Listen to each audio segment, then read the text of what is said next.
ተረፈ ኤርምያስ ምዕራፍ 4 አቤሜሌክም ኤርምያስ ከላከው ቦታ በቀር በቀትር ጊዜ በለሱን አመጣ።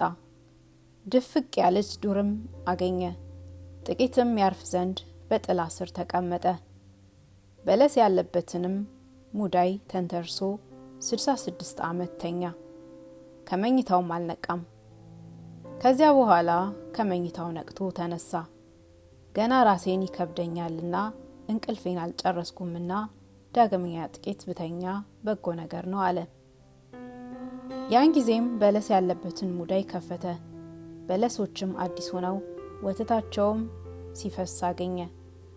ራሱን ከብዶት ነበርና እንቅልፉንም አልጨረሰምና ይተኛ ዘንድ ወደደ።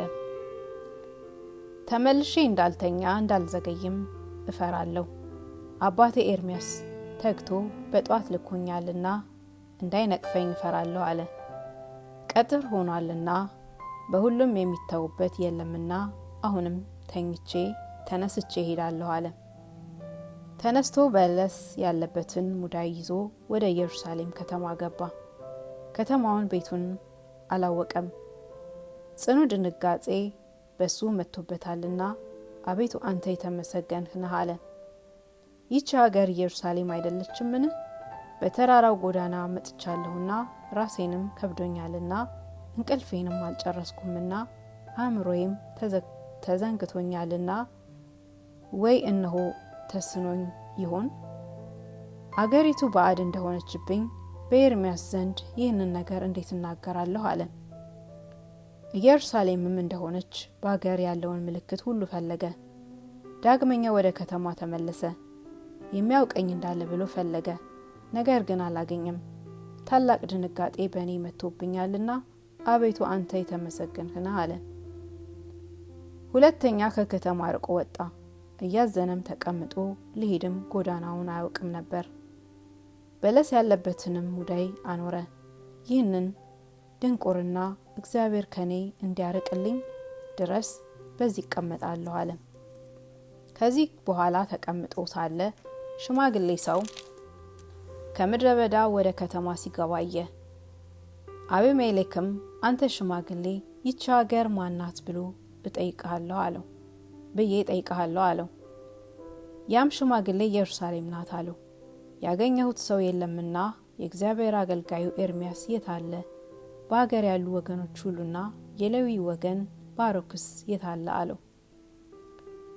ሽማግሌውም አንተ ከዚች ሀገር የተወለድክ አይደለህምን? ይህን ያህል ዘመን ኖረህ የእሱን ነገር ትጠይቅ ዘንድ ኤርምያስን ዛሬ ማን አሰበው አለው።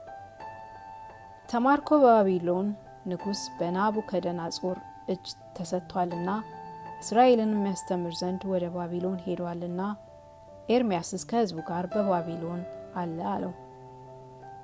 አቤሜሌክም የዚያን ጊዜ ከዚያ ከሽማግሌው ይህንን ቃል ሰማ።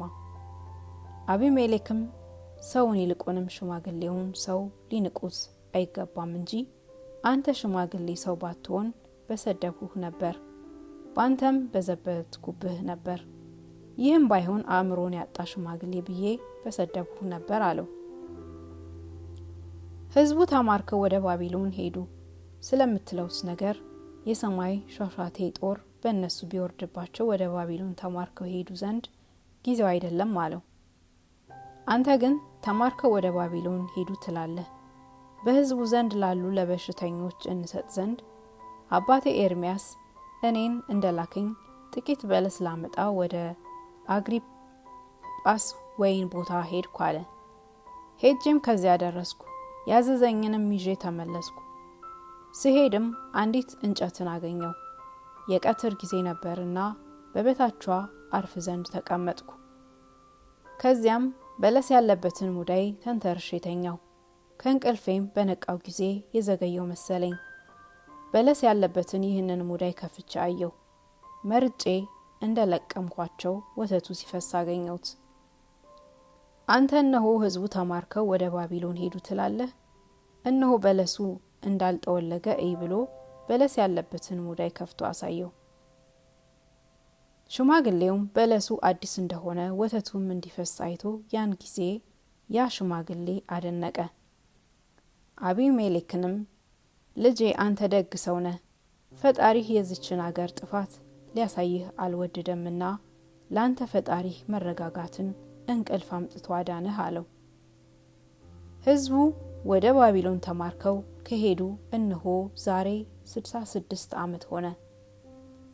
ልጄ ፈጽመህ ልታውቅስ ከወደድክ ዘሮቿ እንዳለቀሱ ወደ እርሻዎች ፈጽመህ ተመልከት፣ የበለስ ግን ጊዜው አይደለም አለው።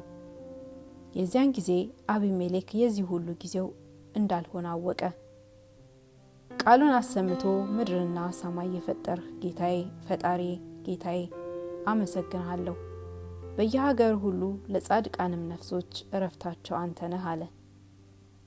ሽማግሌውንም ይህ ወር ማን ነው አለው። የኒሳን ወር 12ኛ ቀን ነው፣ ይኸውም ሚያዝያ ነው አለው። ከዚህም በኋላ አቢሜሌክ ለዚህ ሽማግሌ ከነዚህ በለሶች ሰጠው። ፈጣሪ ወደ ኢየሩሳሌም ሰማያዊት ሀገር ይምራህ አለው።